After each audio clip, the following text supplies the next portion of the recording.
We are bursting at the seams today. The Bison unveil their new uniforms. Adam Thielen is coming back to the Vikings. What else can happen? Hot Mike starts now. Hot Mike with Dom Izzo. Really? Really, Dom? No. I like what Dom's doing. Okay. Dom Izzo. Jeez, come on, Dom. What do you think I am, a magician? Yeah, I'm fired up, Dom. What else could I say? Absolutely. It was great to get on the field, and then Dom came up to me, and I'm trying to walk away from me. I just wanted to enjoy myself out there. Hot Mike. Great job. There's got to be some kind of intelligent question about something. Coach Dom Izzo, WDAY in Fargo, North Dakota. Can you give me a layup or something? Hot Mike. Presented by Northwestern Mutual. That program is second to none. On the networks of WDAY. You know, if it's not about sports, I find it very hard to concentrate. Here's Dom Izzo. Good Wednesday morning. Welcome to the What Else Can Happen edition of Hot Mike on WDAY Extra. KSFL TV, good morning, everybody in Sioux Falls. KNBN, good morning, everybody in Western South Dakota. And Inforum.com. Here we go. Happy Hump Day, everybody. Wednesday, final Wednesday of the month, August the 27th, 2025. I am Dom Izzo, host of said show. Welcome to our program here on a Wednesday where the last, I'd say, 45 minutes where I had the rundown good, then they had to throw it away because it's all torn up here over what has gone down this morning. These are the kind of shows we love to do where we got stuff happening when we're on the air that we can react to in live time, which makes it all the more fun. We got a packed show today. We got our first Bison Media Zone of the year coming up at 10:30. Jeff Kolpak will join me. We'll dive full into the Citadel. Get you ready for the NDSU football opener coming up on Saturday in Charleston, South Carolina. But we had NFL Cutdown Day yesterday, which we'll get to in a minute. Teams are figuring out their rosters for 2025. The Minnesota Vikings have been tinkering constantly with their football roster. That is continued this morning. News just came down before we came downstairs here about 10 minutes ago. The Vikings have traded for Adam Thielen. Detroit Lake's own is coming back to the Vikings. You see the deal as reported by both ESPN and the NFL Network. Carolina will get a 2026 fifth-round pick, which is the Vikings pick they got for Sam Howell, and a 2027 fourth-round pick in exchange for Thielen. The Vikings will get a seventh-round pick and a 2027 fifth-rounder. Thielen's birthday was Friday, just turned 35 years young. 48 passes for 615 yards, 5 touchdowns in 10 games for Carolina last year. His last season with the Vikings was 2022, with Cousins throwing to him there. That was KOC's first year when the Vikings went out, won 13 games. He had 70 catches for 716 yards and 6 touchdowns. This is going to be highly popular. Just outside of the fact that all the local connections we've talked about were blue in the face. I've actually shot that video way back when with him talking to Mike Zimmer, our first year at Vikings, the new facility down in Eagan. Just the nostalgia part of this is big, which that I'm not interested in. I'm interested in, can he still play and can he help the team win? Now, I look at what they gave up. Fourth-round pick is high. It's not third. That's a day 2 pick. So I would hem and haw on that. The Viking Kwesi detractors would tell you, what does it matter? He can't draft anyway, which there's probably some standing to that. I don't dispute that. Can he go out there and help J.J. McCarthy? That's what you're looking for.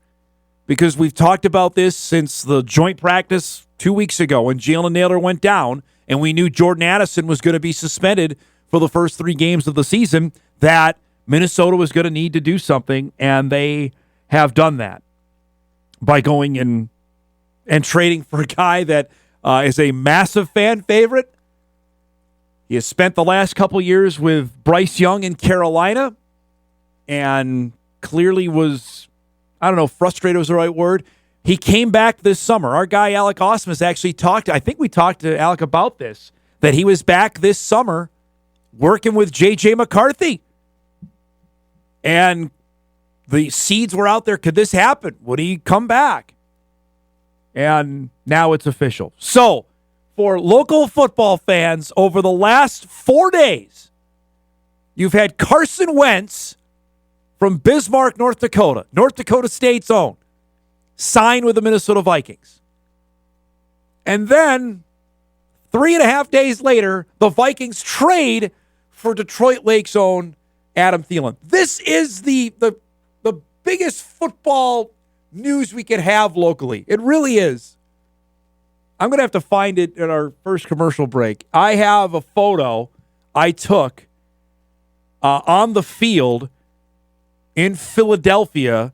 It was Carson's rookie year. He and Thielen embracing after the Eagles beat the Vikings that day. Minnesota was unbeaten going into that, and the Eagles won.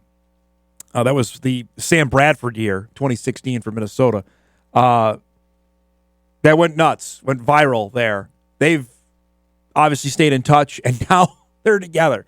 These are the two guys we've traveled more miles than anyone else for. Can't even tell you over the last decade following each of these guys, and now they're on the same team.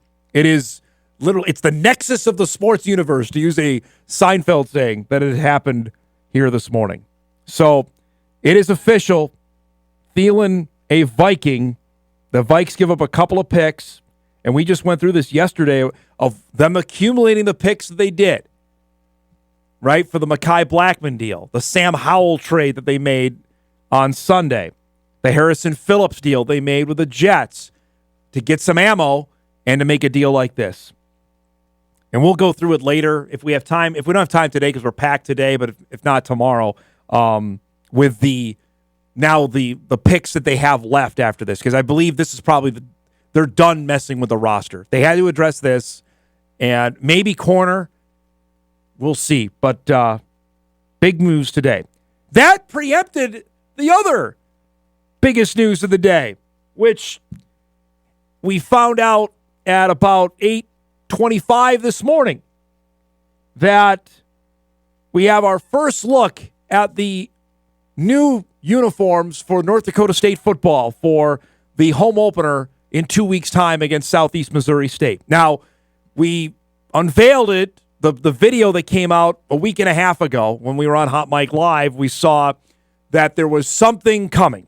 We all surmised it was going to be a white jersey, maybe an all-white look, a white helmet, white jersey, white pants, something the Bison haven't done since the 1960s, right, with the ice-cold emoji that we were trying to decipher. Well, we don't have to decipher anymore. The Bison put out this video this morning to unveil the new uniforms, which are a all-white look with gold numbers. It says Bison across the front. It has a gold tint to the Bison logo on the helmet. Eric, when you can, if you want to pause it to give us a cool shot of this so we can look at it, that would be great. It also has Bison on the back, which is different. It does not have a white helmet, which I think for many of us, and I'll raise my hand on that, we were bummed. That was what we were all waiting for, anticipating, and you're left a little flat on that this morning. That's one side angle of it there. If we have the front shot, too, whenever you can, I know they're quick moving in that, to see what they look like. They have, you could see the gold and green stripes on the shoulders. The numbers are cool. I'll say that. They're easily readable for the broadcaster, which is the most important thing to me. I will tell you, I think more people than not are probably a little let down. There are no white helmets. And those are expensive, folks. I've I'm telling you now, I've done way too much digging in stories on helmets and uniforms over the last decade. They are not a cheap endeavor to go and do. Maybe that's something that's coming. We want to see how they look, and then say, oh, yeah, we want a white helmet to go with it. Because I think the mock-ups that at least we did here internally looked cool. These look good, just not as cool as I think they could be. Got a variety of reactions on them so far. Some not thrilled. I got a couple of meh emails in. One email, love the look. Grandpa won't like it, but he doesn't really like anything. It's very accurate. Dom, would have been better with a white helmet as well. I think that's goes without saying to me on that. That was our internal mock-up with them, which is pretty darn cool.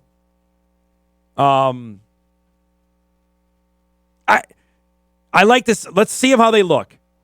I want to see it in a couple weeks' time when they're out there on the field. Here's a few others. With the Harvest helmets and gold lettering, they look sharp. They'll look better in person. That's with the bison on the back. One says disgusting. The idea is great. The numbers are tacky. I've had more comment on the numbers. That doesn't bug me. Frankly, I want to be able to see it. I don't know if people were looking for green numbers on there, but that's the big news there yesterday on the unveiling of of the jerseys that happened this morning. So there we go. No white helmets yet. I would tell you, though, using that green helmet, which actually I think is cut off in our shot now, but the Harvest helmet is the best looking helmet they have. I know it's not traditional, but that's the best one until they get a white one. They use that in more uniform combinations, go for it. Because I will tell you now, the best bison look they have is green, white, green. Go back and watch the national championship game in Frisco in January. It's a clean look, man. It looks good on television. They do. Looks good. That's their best one. This coming Saturday, for you uniform nerds out there, and I know you're out there. You don't have to hide. Not on this program. We don't shame anybody. They're going with an old school look with the gold helmet, gold jersey, and green pants, which they haven't worn in a decade because they thought of the heat, but the Citadel is going with an all-white look. You'll see that Saturday. The Citadel with a white helmet, white jersey, white pants. Bison can't do that, so they're going to wear dark jerseys on the road. They didn't want to wear the greens, so they're going to wear their gold jerseys with the gold helmet, which is the first look they had when they introduced their alternate gold jersey in 2011. I can feel people's eyes rolling to the back of their heads as I'm saying this. I know it's important to some. So, there it is. More on that, I'm sure, later on in the show. We got so much to get to here, folks. We are packed today. Our guest lineup is brought to you by Northwestern Mutual. Drew Trafton will be here in just a few minutes. We'll get Drew's initial thoughts on the Thielen trade with the Vikings, the Carson Wentz signing. It's also our yearly picks as the FCS season is here. His Grizz don't play till next week, but we've got our NFL picks next week. So we got to do his Montana game-by-game picks coming up here in just a few minutes. At 9:35, Bryan Strand will join us, Barnesville head football coach. The Trojans open 2025 tomorrow. They got a heck of a road trip. They got to go to Roseau tomorrow. They're hoping that's the first of many long road trips, including a couple of them to U.S. Bank Stadium after a disappointing end to their playoffs last year. They are bound and determined to get back to U.S. Bank Stadium. We'll visit with him about that at 9:35. And at 10 o'clock, first-time guest on the show. Really excited to have Kindred head football coach Eric Burgad join us. The Vikings are the talk of the state. The Vikings have 2 Division I football recruits on their roster. They're moving up to 2A football. You're going to see them on Extra coming up Friday night in their 2025 season opener. We'll discuss all of that coming up with Eric at 10 o'clock. And as they mentioned, Bison Media Zone at 10:30. You're going to hear from Tim Polasek in that. We're going to discuss the uniforms and obviously the football game coming up on Saturday. So, A lot to get to here on a busy Wednesday. We're glad you're joining us. We're off and rolling. Hot Mike back after this on WDAY Extra, KSFL, KMBM, and Inforum.com.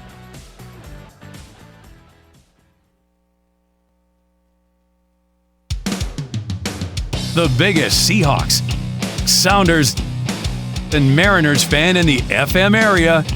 It's time for Views with Drew. Boy, you're coming into a hot bed here today. Am I ever? Welcome to the show, man. Man, oh man. You want it? Where do you want to start with? I don't like. Should we talk about the jersey real Sure. quick? Like off top. Hey, Bison fans, chill. Okay, it's one game. This isn't your new road jersey or home jersey. Or, you know, it's like just relax. It's a game. It's okay. You know, people love them. That's great. I think they're awesome. I agree. Like the white helmet would have really set it off. That would have put it over the top. But I will say, just for people that don't know, Under Armour does not make football helmets. Yeah, they make baseball and softball helmets, but they don't make football helmets. And I can't even tell you. I would say probably $100,000. That's probably what the going rate is to make 100 football helmets. Look up a video if you've never looked it up before of people putting like stickers on helmets and sublimating helmets and all of that, because it is boy, is that a process. And I have no idea how those human beings can do that. They do it freehand a lot, in a lot of these videos, and it's like how do they even pull that off? I don't even know. But they're pretty cool. Okay, that issue, we put that aside. That's another day. What do we got next? Well, the Thielen trade going down, and as I mentioned, this is like the nexus of the local sports universe for us, with Carson Wentz signing with the Vikings on Sunday, and now Adam Thielen being traded to Minnesota. Let's take the local angle out of this and the football part of this. Can he help the Vikings at age 35? I think if you're looking for him to be the guy all year, no. That's a bad move. But, it just looks to me like, and I just saw that walking in the door here. You broke that news to me as I was watching your first segment, that it seems like it could be a good deal for them. Because, he could get you through several games. He knows. He can get you through the first three with Addison being suspended, totally. I would think. I don't think you could find a better guy to do that, in terms of familiarity with who knows things. With everything. Right. He is that guy. And he absolutely he could be serviceable down the season, down the line in the season. And he and J.J. McCarthy have built this bond over the last couple of off seasons that they have thrown together and worked out together, that there's something... Obviously, that KOC knows Thielen for the 1 year that he coached Thielen before he moved on to Carolina, that you can't just have Justin Jefferson out there with 8 guys on him. That was not a great strategy for the first 3 games. And it's not like Adam Thielen has been in a totally, as far as I know, Dave Canales, the Carolina Panthers head coach, kind of runs a similar, offensive scheme-wise, they're kind of similar schools of thought between Kevin O'Connell and Dave Canales. So it's not like Thielen's been completely removed from that, the parts of that system for a couple years now. That just hasn't been the case. So he, and like you said, he's so familiar with that organization, the people there. It's like that's a hand in glove fit in terms of finding a Band-Aid. You quibble with what they gave up. They're getting a 5th rounder and a 4th rounder next season. That's what the Vikings gave Carolina. Yeah, that's a lot. Fourth rounder is a little high for my taste, but initially Carolina was fishing for a 3rd, which I was you do not do that. You're not giving up a day 2 pick for Adam Thielen. I would not do that. Just on paper, take Adam Thielen's name off of that, right? And you just look at on paper what he can do, and that seems like a lot. At his given age. The old philosophy on wide receivers was after 30 you're toast, right? It's like you as soon as you start going downhill you're done. And I think that's changed the last couple of years, but 35 is still that's way up there. But Minnesota had a need and they addressed it. So Kwesi's been crazy here the last 3 days and they accumulated the picks with the Harrison Phillips deal. Right. Then the fact that the Eagles gave them a 5th rounder for Sam Howell is outrageous, because that's the pick that just went to Carolina. Yeah. You love getting value for people that you were going to release, or that. That's huge. Right. So they did they're certainly building up that accrual of draft capital in other places that they could then shift. Plus, I mean, like teams nowadays, you're cutting 6th rounders. You're cutting just happened yesterday. Right. Cam Miller got cut. Tommy Malott got cut. Each of them are 6th round picks. So it's like, what does draft capital actually it's a mean? Good point. In some respects too. I thought this a couple of years ago that a guy gets drafted. Rarely are they going to 6th round guys not going to get cut, and that happened frequently yesterday on cut all down over day. the place. All over the place. And I know they're going to try and store some guys or stash them on practice squads. I've been told this morning that Easton Stick is likely going to sign with the Falcons practice squad. I think that's the case with Cam Miller as well with the Raiders. But we hem and haw about this every year, especially when we get to April, when we get closer to the draft. Like, well, what are you going to, how you use your picks? Maybe they're not nearly as important as we were led to believe, at least not anymore. Maybe not. Yeah. I mean, like, it especially seems if guys are getting cut left and right. Yeah. I mean, it really feels like even first rounders, like they're important, but you're parting ways pretty early with first round guys now. Exactly. I mean, if you're cutting, the Jets are the blueprint of that. Like if their quarterback didn't work in 3 years, see ya. Yeah. I mean, they don't pick up that 5th year option there. Like we see that so often now. And I think that really beyond the first 60 picks, that's your meat and potatoes. And after that, it's a lot of flyers, and they'll go for athletic skill sets or, that sort of thing and move from there. So just for the Vikes, for people to know, they still obviously their 1st round pick as of now, their 2nd round pick, a 3rd round pick. They're going to get a 3rd rounder for Darnold for him signing with Seattle. They will get probably a 4th rounder for Daniel Jones starting with the Colts. So that's a bonus there. Highway robbery. Right. Like that was a huge move. So just chalk that Thielen pickup or pick comp. So they still have their own 5th rounder because the 5th rounder they traded today was from the Eagles for Sam Howell. That's going to Carolina now. They have a 6th round pick that they got for Mekhi Blackman. And they still have one of their 7th round pick because they got that for Cam Akers the second time they acquired him from the Texans. Yeah, they still are doing. But here's the thing: before we move on, that has Kwesi Adofo-Mensah shown any ability to draft well? The answer to that is no. Yep. His entire draft class in 2022 is gone. Gone. Maybe that's an argument to say, though, that draft capital, use it like the Rams use their draft capital, where it's like they said F it, right? It's like we don't need picks. Like picks, what are picks? We'll take established players. Yeah, but I mean, you cannot, I think, consistently go and free agency or trade and build a roster that way. At some point, you got to have some homegrown you have to pay dudes. that bill. Yeah, for sure. Yep. I just don't think that's long-term the way to go about doing it. That's why J.J. McCarthy has to work for this team. That's that. It's all ranging on that. We'll save that for next week. All right, so here we go. FCS season began Saturday. Did you dive into Tarleton and Portland State? I actually, a 42-0 rip job there? I actually kept my eye on the score, and then I was like, nope.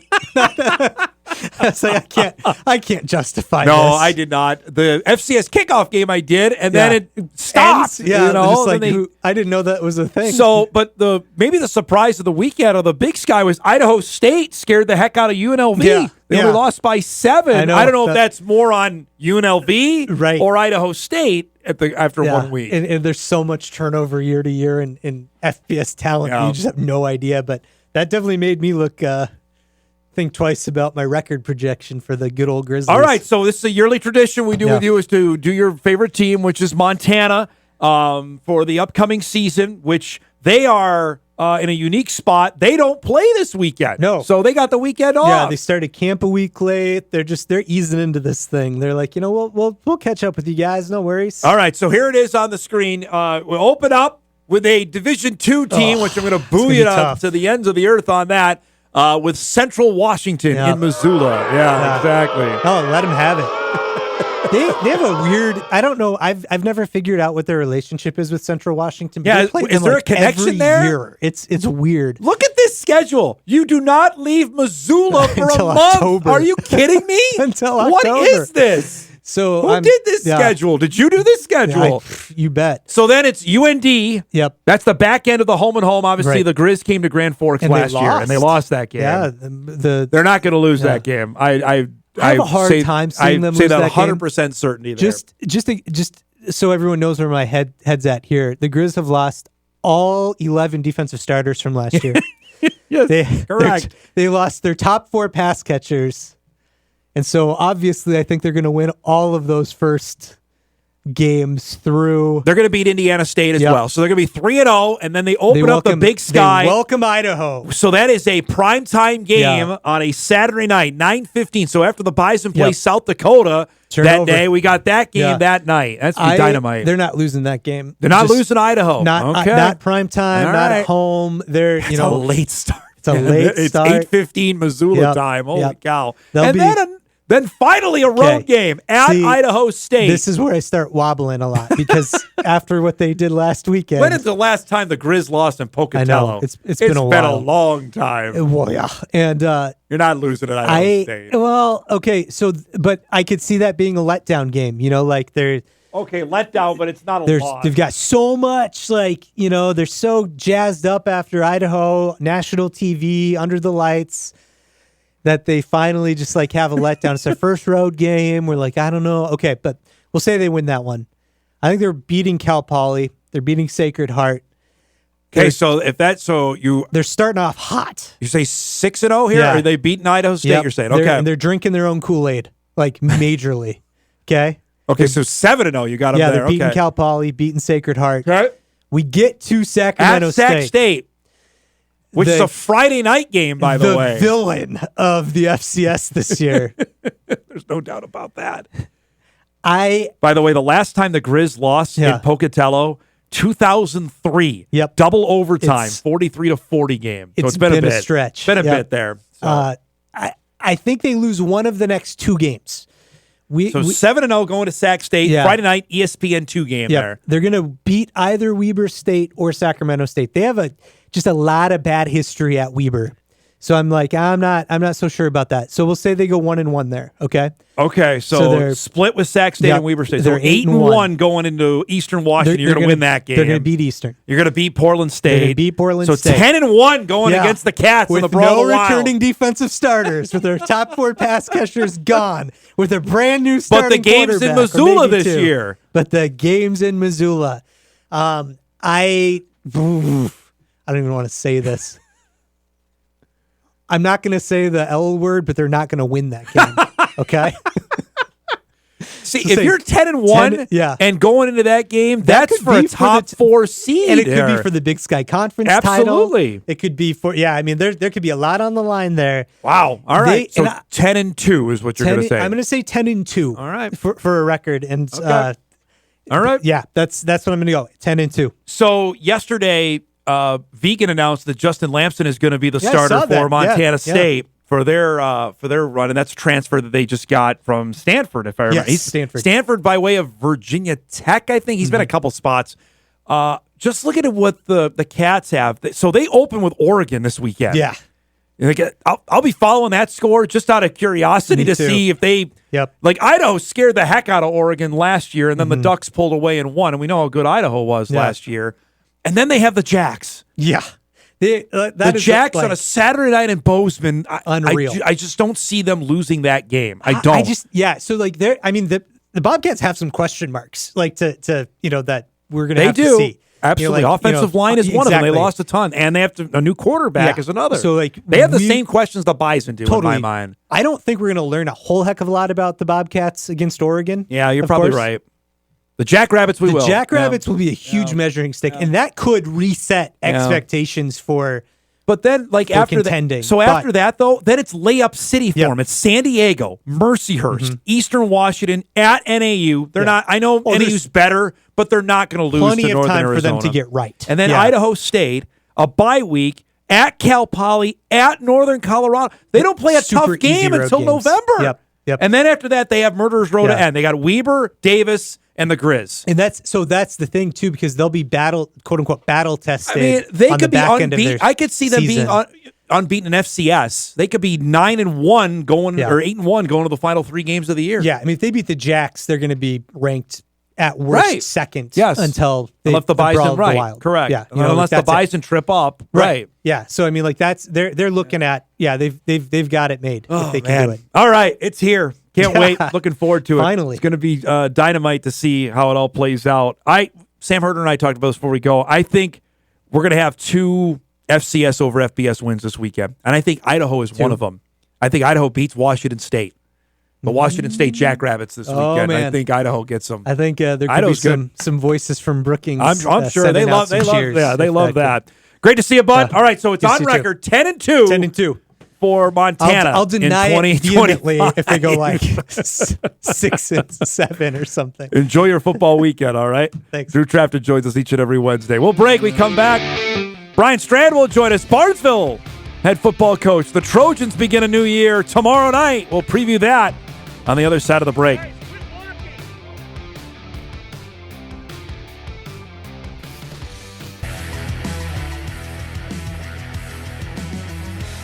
Welcome back, everybody, on a crazy busy Wednesday show.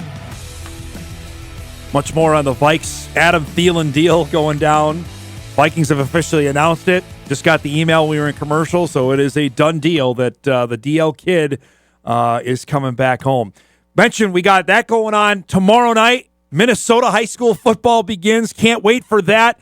Some teams jumping in the pool. Moorhead plays tomorrow. Kevin Feeney will join us to preview that as the Spuds have their 6A opener with Rogers. A bunch of other teams, including Barnesville, play tomorrow. Trojans, I don't know if our next guest got somebody angry. They got to go all the way to Roseau to start off 2025. It's great to have Bryan Strand back with us, head football coach at Barnesville, as they open up the season tomorrow. Well, I know you and I have talked schedules and section placements too many times to count. So when you got the 25 schedule, were you grimacing about, or hey, let's get it out of the way, we got to go to Roseau right off the hop? It was fine. I mean, you know that you're going to go up to either there or War Road every year. So, Roseau's, I think, like 15 minutes closer. So, yay for us. We don't have to go all the way to War Road. And actually, they've got to come back down here. War Road comes here in week 8. So, actually worked out well because they were able to move the game to Thursday. So, the family can head down to Rushford for my son's first game. Yeah, well, I want to talk about that in a second here. Just describe the new year. I know expectations always sky high. Last year certainly didn't end the way or where you hoped. How much is that a carryover, if any, for 2025? I think it's always on your mind, especially when, the team that we lost to in double overtime makes the state finals. Yeah. But we've got basically the same backfield that started that state game back this year.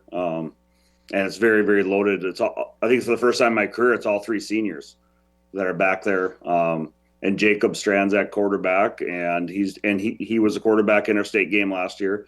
And actually, we played War Road on Roseau's field last year because they didn't. I think they said it wasn't done yet. I don't know if they just didn't want to open it up against us on that field, but it is what it is. Yeah. But we actually played at Roseau's field last year, and that's the game that Jake started because we rested Gannon. No, I mean, we get a charter bus, and it is a long drive, but it starts at 6, so that's really nice. So we'll get home probably by midnight, I hope.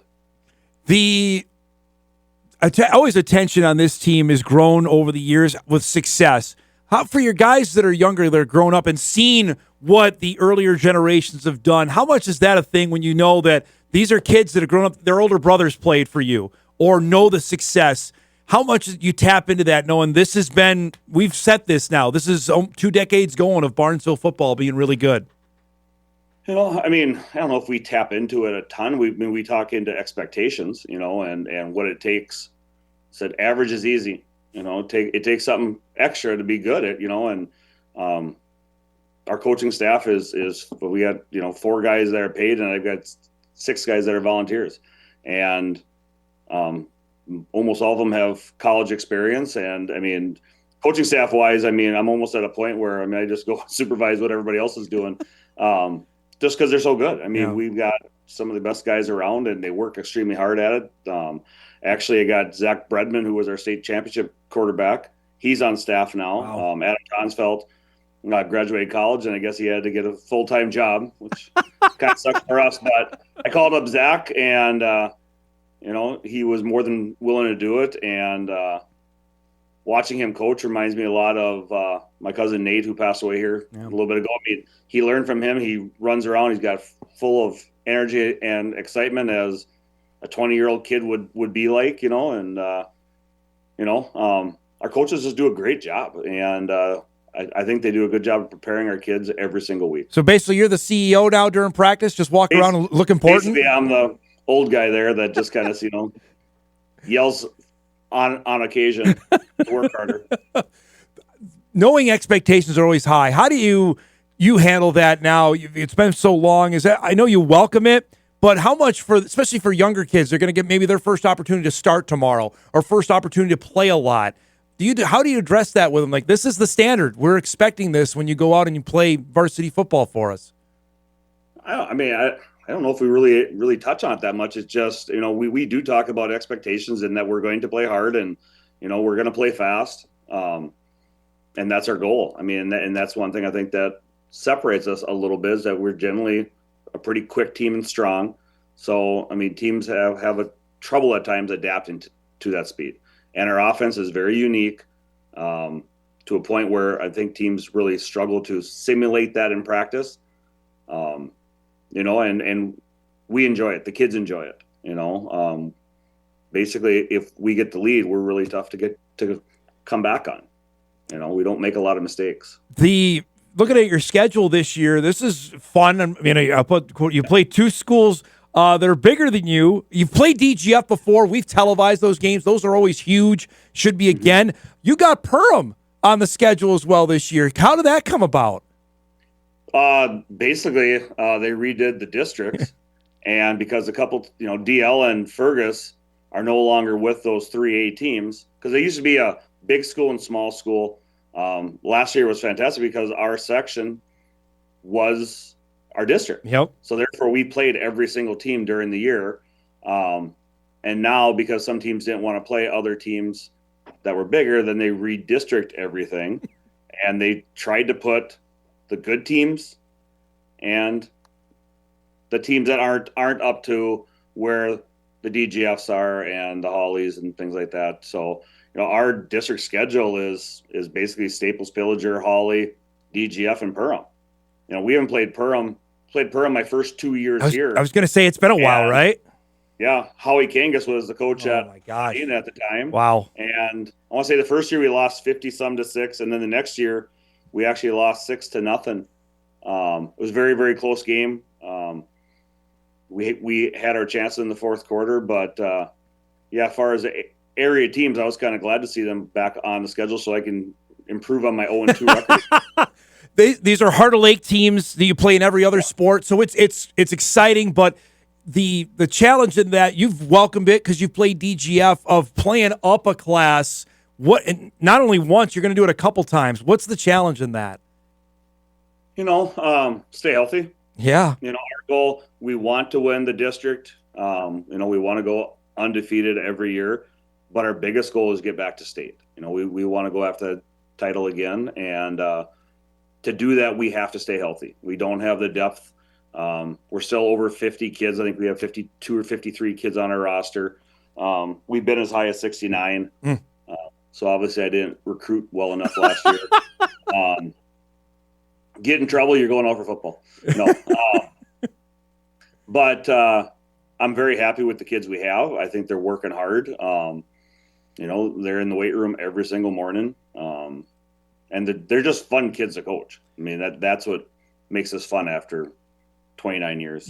You stressed that, the weight room part of it. We talked about this, a decade ago on my old radio show about getting kids to come out to buy into that, because that's the lifeblood of how you've built your team to be as good as they have been over the last decade plus. What about that, especially then the new weight room opens with the new gym, how did word of mouth help on that to get more kids to come out and do that? I just think the kids have expectations, and they kind of put the pressure on the other kids. And when they don't show up, the kids are the ones that are calling the kids out and getting mad at the kids. It's not always the coaches.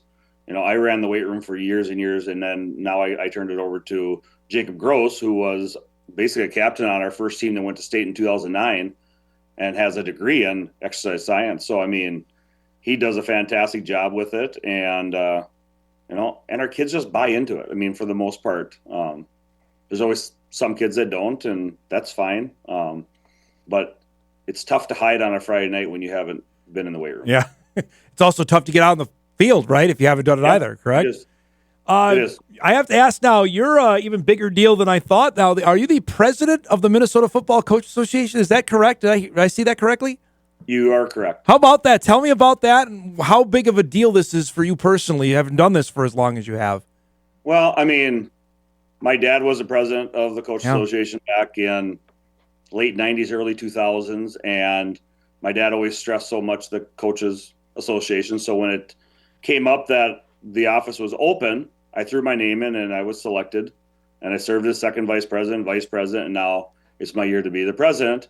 It's just such a great organization that gives back so much to the sport of football. Actually, this year we got word that football numbers are up over 700 kids across the state of Minnesota. I read that story, yeah. So, and that's good. I mean, it's a team sport. You can get a lot of kids involved, builds character. It teaches a lot of life lessons, and kids are kids one time, and they can only play sports basically now. I mean, what is it, like 95% of kids don't play on beyond high school, something like that. Yep. So it's like, this is the time to have fun and to be part of something. And football is such a team sport. It's not one individual. So, being part of the organization and serving, it's a pleasure and a huge honor for me. Does this mean you get all the complaints coming your way then? If somebody's got an issue, they're going to call you now? I haven't yet. We haven't played any games yet, though. That's why. We haven't played any games yet, but no, I think those generally go right to the officials. But no, I mean, it's just, it's about serving and doing something back so that the organization continues on and continues to serve. I know replay is up again in the state semifinals and championship. Can you discuss that for how that's going to be looking different this year? I think replay was there all the way on scoring plays the last few years at US Bank. Honestly, we want to see it involved at the all-state games. Yeah. Because that would have alleviated a lot of our pain from last year with that system being intact. It's nice. I mean, when we won state, there were 2 or 3 calls that went to replay and upheld or whatever else. And it's nice if they have the technology there to get the plays right at such an important game that they should get them right. All right, last thing before we go, and you mentioned it off the top, your coaching tree is growing even by the minute in your own family. Tell us about this with your son now taking over a new spot. Robbie is now the head coach at Rushford Peterson, and that's awesome. He went down there. He was at DGF the last few years. Actually, he was there for 9 years as the assistant basketball coach, and then he was hired last year as business teacher. And this job came up for head football and business. He applied and got the job, and I'm very excited for him. He's working hard at it. It is I don't want to be deal, but it's a really pretty part of the state. He's about 25 minutes out of Winona, so there's gigantic bluffs all the way around the town. Yep. Learned a new fact that they have rattlesnakes all around their towns. Okay. Didn't know that. Yeah, I didn't know that. They're down there. But he opens up on Friday night, so we're going to go play in Roseville Thursday, and then we're going to basically trek the entire length of the state in 24 hours as the family is going down to catch Robbie's first game. That's awesome. You don't know how many times you're going to be able to get down there for a game. But very proud of him. He really has done a fantastic job down there. The kids are enjoying him. They're running kind of a variation of our old offense, the wing T, along with motioning into some power T stuff that we do now. So, he's a very positive guy and he's a good coach, and it's fun to see him in his new role. There's no direct route from Roseau to Rushford, though, correct? There is not a direct route. So yeah, we're gonna be taking off early on Saturday or Friday morning and heading down there, and we'll see the state. Awesome. That's so great. I really appreciate you doing this, bud. Congratulations on another great year. Good luck tomorrow night. Thanks for doing this. We'll talk soon, okay? Thanks, Dom. There he goes. Bryan Strand, head coach of the Barnesville Trojans. They open up Tomorrow night at Roseau, of course, we'll be following them fervently throughout 2025. They're loaded for bear and 2A football. Pretty cool matchups coming up down the road, too, with a game at Perham, and they'll take on DGF. The Barnesville DGF games in football have been huge. We've televised a handful of them. Always have been a lot of fun. We're overdue for a break. We'll get caught up here. We'll wrap up our first hour. Eric Burgad, head coach of Kindred, coming up in our second hour, and our Bison Media Zone 2025 debut in about 45 minutes. Back on Hot Mic right after this.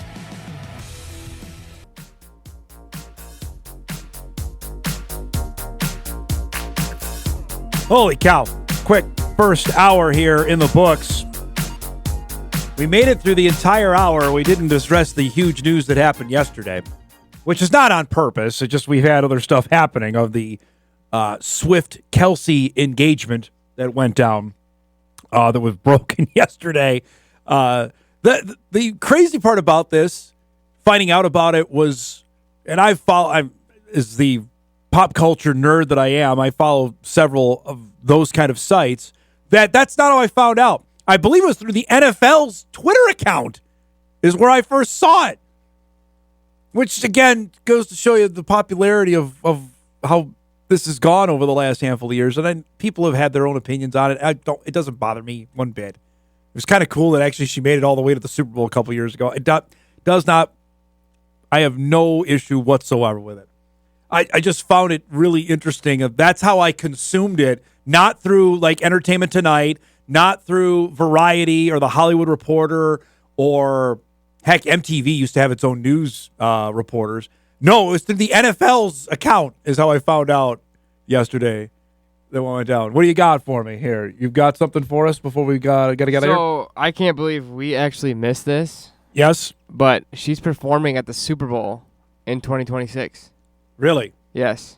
Is that confirmed? I'm pretty sure that's confirmed. Because that was a rumor. I can't believe she would do As of that. like 2 days ago, I think it was confirmed, is when I started to find out about it. Really?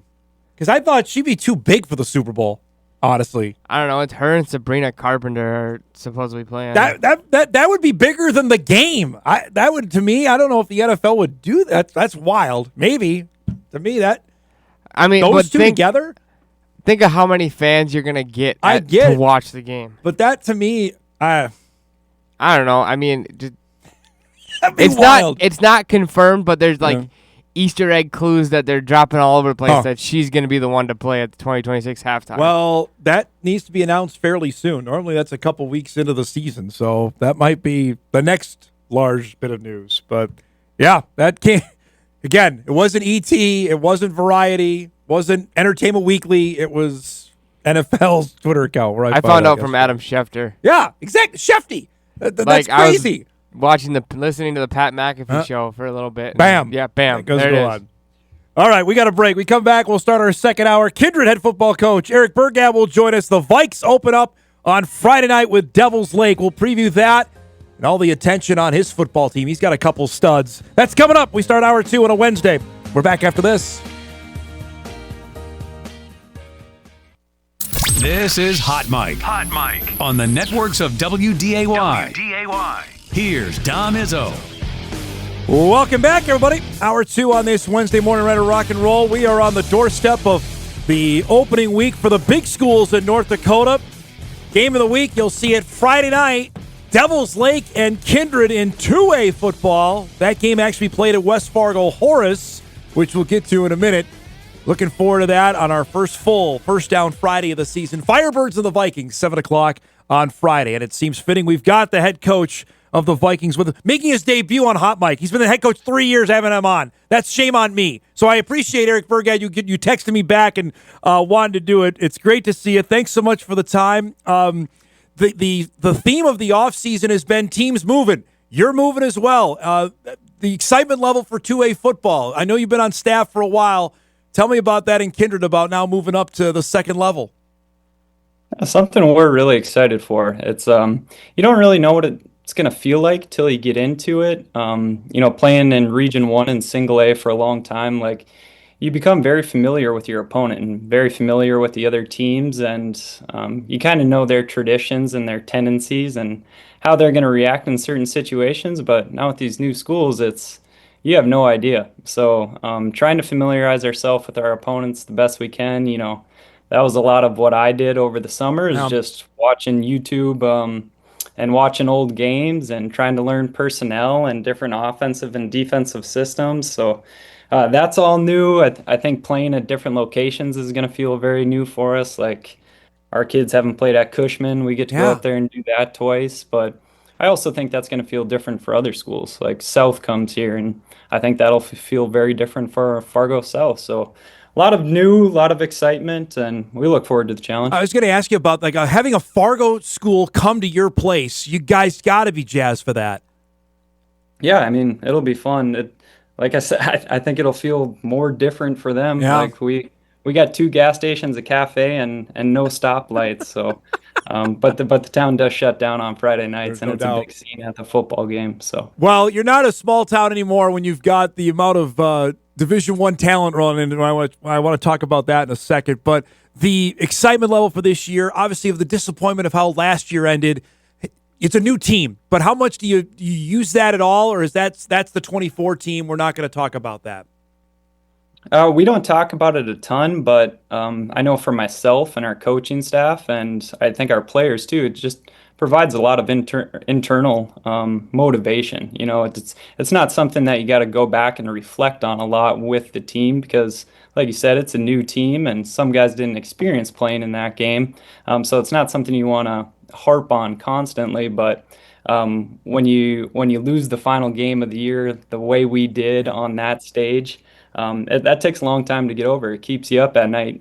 You wake up in the middle of the night thinking about it. So, new team, same standards, same goals, but knowing that didn't quite answer the bell last year, and really hungry group coming into this season. Have you gone back and watched it or no? Yeah, like a million times. How tough is that to go back and watch it again from last year's Dakota Bowl? It's not that hard to swallow because I know our kids laid it out on the line. Like it would feel much different if you feel like you totally underperformed and kids did things that were uncharacteristic, or if the effort wasn't there, something like that. But that all was there, and I know the game, we put on a great show for the state. I think it was a really, no doubt, really entertaining ball game. So, we ask a lot of our kids, demand a lot of effort, a lot of time, before school, after school. So if your kids can reach you there and they're motivated to play and they're doing those things, then that makes it a little easier. I know you were visiting earlier about how the town shuts down. I know how well-versed they are in football. They know what's happening this year? Is that something you've had to explain? Like, okay, we're playing some different opponents, or are they well-versed on what's going on with the Vikings this fall? Oh, yeah, no, they know. And, after we ended that Dakota Bowl last year, having individual meetings with all our players to get ready for the next season, and made a point of it to ask all of them, just their thoughts, how they feel, and didn't get much back. They didn't really care. They knew what was coming, and, people talk about it, and the lead up to it, you kind of felt like we were going to be in that 2A division. So, the knowing that we don't have any true rivalries other than Castleton, we're really excited to be moving with them and to not lose that game. But I think they're just curious and hungry to go play some different opponents. When you have the kind of success you've had, does that get more kids to come out? Is that something that draws more to say, hey, you want to be part of that? Have you noticed that, or not as much? It's hard to say right now. Just with the recent success we've had, sometimes I think it makes a difference, but it's all about the product that you're putting out there and the experience that the kids are getting. I think just through word of mouth within the high school, if kids are having a good time at practice, they're enjoying the process of being on the football team. I think that is kind of what draws other kids to come out. It's the relationships with each other. It's the relationships they form with the coaches that make it intriguing versus the wins and losses. We have to talk. We've featured it on our show all summer long. It seems like there's a different day, especially it was late May, early June, that one of your players was getting offered by Michigan or Minnesota or Nebraska. What has this been like as head coach to see this happening with two of your players that you still have for 2 more years? It's a lot of fun. There's a ton of excitement with it. It's busy. I I know it bet. feels really busy for Luke and for Brooks, and throughout the school year, depending on what period we're in, whether the coaches can contact them or not. Like for me, it gets busy too. I kind of serve as their secretary because the coach will always go through me and try to set up a time to come to the school, and then so I'm coordinating with Brooks and Luke. I don't want them to miss the same class all the time, pulling them out of class to meet these coaches, but ultimately really fun. It grew my relationship with both of those players, and then I just get to meet a lot of fun people too. So it's been a fun journey. We're in the thick of it right now. All right, so explain your end of this. Who are you talking to? Is it like their director of recruiting, or is it the actual head football when they're setting up to come? Who are you talking to? Typically a position coach. Okay. For Brooks, it's always the tight end coach that's reaching out to me. For Luke, it's either the O-line coach or the D-line coach. And then sometimes it's those guys coming, sometimes it's one of their assistants. So yeah, it really just varies by team. So I know we talked about this with your old boss, with Matt Crane, when Riley Sunram was going through this, and you experienced that as well, being an assistant of Big Ten coaches, then coming to Kindred. Now it's old. I can't say it's old hat, but it is. How much did Riley lay the groundwork for now? Hey, we got to go look at this school because they've got some guys that can play. Yeah, I remember the first time we had a coach come to the school for Riley, and it was the Gophers, and they were bringing their defensive coordinator, and head coach was coming along too. Coach Fleck was coming. Yeah. So I remember I was working at the elementary school at the time, and Coach Crane called me like, "Hey, Coach Fleck's going to be in the school. You should probably get over and try to meet him. Just be a really cool experience." So yeah, it's been fun. You get those big name coaches that come through here, and it's interesting. Like if Coach Hedberg would come through our school, everybody knows who he is. But when you get an Iowa State coach maybe come through, people don't know who he is. Yeah. So it's fun for me, but everybody else probably doesn't know who he is. We had him on the show the other day. You're going to inflate his ego even more now that you just say that about Hedberg. So we've had Brooks and Luke each on the show. I want to start first with Brooks because we had him on after he hit the state championship winning shot in basketball. And I asked him if he had made up his mind between basketball or football, and then obviously everything's happened. Why have things in your mind blown up for him on the football side that he's getting Michigan, he's getting Minnesota, he's getting Nebraska that want him to come play football at that school? There's a lot of things that contribute to that. One, I think it's just his size, like his frame, his 6'5", his arms hang to his knees.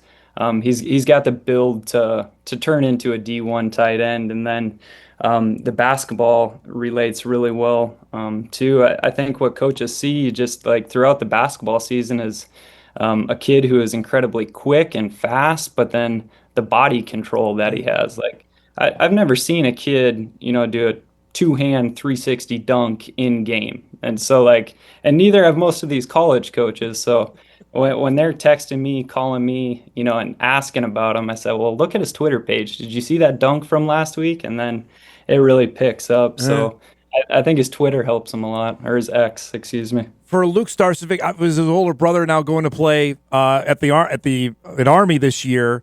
And I hearing about Luke, gosh, a couple years ago, I think NDSU was the first to offer him, or close to that, or Iowa State was when Tyler Roll was there, on getting involved. What makes him stand out that coaches are fawning over each other? Like, we got to get this guy.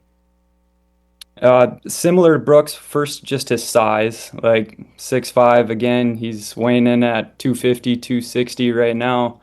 But then he moves so stinking well for his size. Like he runs around like he's 6 foot 180. Just great body control, tremendously athletic.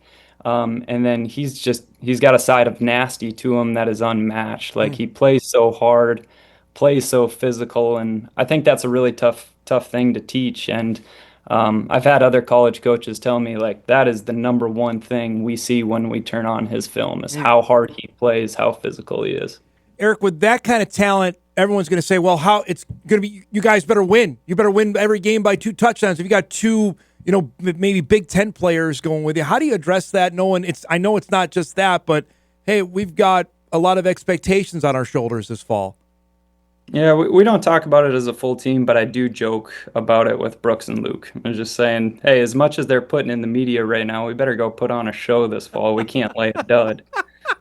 Yeah, so not something we address the full team about, but it's just kind of a joke. We have expectations. We know what to expect from our kids. I was going to say, knowing full well you're Kindred. You got the bullseye on, and now especially you're moving up. You feel that that's coming with it this upcoming fall? Yeah, probably. But it's not anything that you can control either. Just a lot of the message to the team right now is just living in the moment, living day by day. If we want to be ready to play those bigger schools and have those tough matchups, there's certain things that got to get done to be ready to play in those big games. So it's constant focus on just the day. There's certain things that have to happen on a Tuesday for us to perform on a Friday. Same thing on Wednesday and Thursday. So that's where we try to keep the focus. A couple minutes left here with Eric before we let him go. You mentioned going up with Castleton. How big a deal was that to say, okay, we're not jumping in alone, they're going with us? Yeah, huge deal, and mainly just because it's a rivalry game. Yeah. Like that. We look forward to that one every year, as I'm sure they do, and it always brings a great crowd, always brings great energy. Each team plays their best when we're in that matchup. So when you have strong tradition and rivalry like that, you never want to lose it. So just so excited to be playing with them still. Well, and also it's the last game. I told Travis Lamar when he was on with us about a month ago, can we make that permanent? That's the final game every year of the season? Can we do that? I don't know that I'm into that one. They always seem to be playing so much better at the end of the year. So you're not signing on board with that? Yeah, I'd rather have them early in the schedule. No, whenever we get them, we're fine with, as long as we get them. Last thing, you had some hiccup here with the home field that you're actually. So the game on Friday, you're going to be playing at West Fargo Horace. What's happened here? Yeah, so we're, for the last several years, experiencing some issues with our track. We got such a beautiful stadium facility over there, but the track itself wasn't in great condition, and we had to forfeit our opportunity to host a couple regional track meets, which is a big deal. We want to be able to have those things and just have a nice track for our kids. We got a really strong track program. So started fresh on that this summer. They started tearing it up this spring.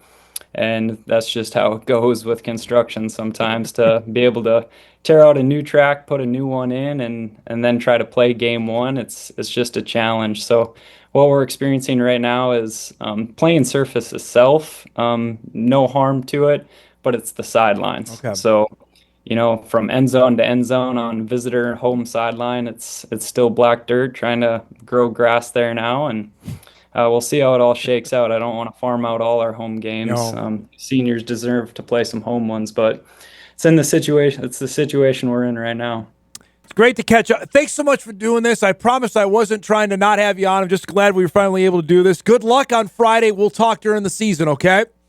Yeah, sounds good, Dom. Thanks for having me. Eric Burgad, head coach of the Kindred Vikings. You'll see them on Friday night as they take on Devils Lake. The game will be available right here on WDAY Extra, 7 o'clock. Again, the game will be played, though, at West Fargo Horace. As you heard Coach Burgad say that their track tore up here, so they're hopeful in a few weeks' time that they can be back, which is one of the great home environments there. Kindred's one of my favorite stops to go to. One of our first game of the weeks we did, and we brought the big truck out there. They played Edgeley, Ellendale. It was EKM. That was a race to get back for First Down Friday. That wasn't fun that night, but we had a great turnout that night, and looking forward to being back at Kindred when they're ready to go. Brooks Bacco and Luke Starcevic are worth the price of admission, folks. I mean, we detailed it all summer long, the offers coming in. I would encourage you to go back and watch our interviews we did with each of those guys. Luke was early on. That might have been after his freshman year we talked to him. And Brooks, obviously, we talked to in March after winning the state championship, of how life has changed over the last couple months for both of them. And it's coming. Kindred will now have 3 likely FBS or Power 4 players in the last 4 years. Kindred, North Dakota. Yowza. And I know people will watch the show. Yeah, you guys are touching Horace. You're not that far away. I know.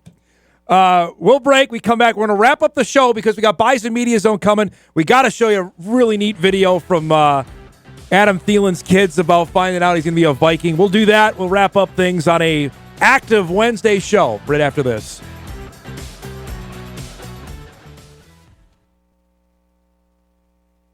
Yeah, we're going home. We're going home. We're going home. We're going home. We're going home. Are you excited? I think it was because you wore the twin shirt. I think that's why. Yeah. That's the video from Caitlin Thielen, Adam's wife. Just went viral here, and this afternoon. On the news that we started our show with, that the Vikings have made a trade, sending a couple of picks to the Carolina Panthers, and Detroit Lake's own Adam Thielen is heading back to the Minnesota Vikings after spending the last 2 years with Carolina. So, again, the nexus of the sports universe happening here on this Wednesday morning with Carson Wentz now a Viking, Adam Thielen back being a Viking. It's just, you kind of shake your head at it that this has all happened over the last 3 or 4 days. And he will be back playing for Minnesota for their opener in Chicago on Monday Night Football against the Bears a week from Monday. It's just going to be outrageous that that's going to be the case. So looking forward to that. And again, we're anticipating hearing, I think, from Carson Wentz sometime either today or tomorrow, as the Vikes will now start practice for the Bears. Their training camp part is done. Roster cutdown's done. That hopefully that'll happen. And once that is the case, we'll get you that sound and play that here on the show, because I know plenty are interested to know how this all came about and him getting a chance to get as close to home as he ever has been as a member of the Vikings. Couple other things here before we go. And again, we're out early because we got our Bison Media Show coming up here in about 3 minutes. Looking forward to that. The Twins won yesterday.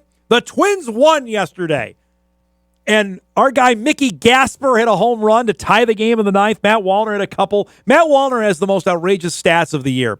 Matt Wallner has 20 home runs, which is great. I think he's the fourth ever Minnesotan to now hit 20 home runs in a season. He has 35 RBIs on the season. That's almost unheard of. How do you do that? Like every time up that you have nobody on base. He did actually last night. That was one of the rare times, because he broke the game open.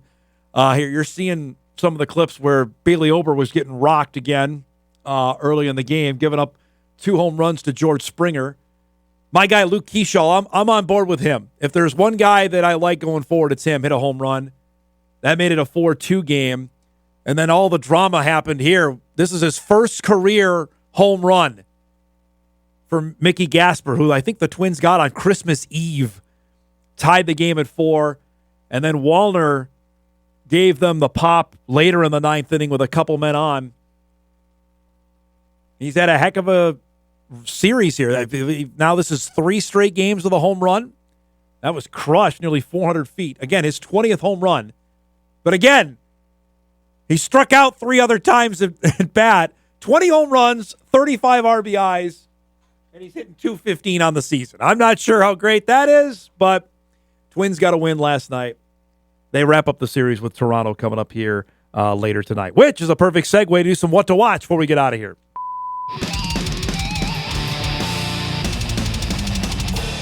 What to Watch is brought to us by Northwestern Mutual. Appreciate that. As I mentioned, Twins and Blue Jays coming up tonight, wrapping up the series. Twins go for a series win on the road. Have been hard to come by over the last 7 weeks. 6 o'clock tonight. U.S. Open rolls on. 11 a.m. on ESPN. Late night last night watching some tennis. That was fun. A really good game in the WNBA tonight. The Las Vegas Aces and the Atlanta Dream. Those are the 2 teams right behind the Lynx. 6:30 on NBA TV. We got to roll. Our thanks to Drew Trafton, to Bryan Strand, and Eric Burgad. If you missed any of the show, you can podcast it later today at Inforum.com. You can watch a full replay on WDAY+. We're back tomorrow. The Bison Media Zone is straight ahead to get you ready for NDSU and the Citadel. It's coming up on the other side of the break. See everybody tomorrow.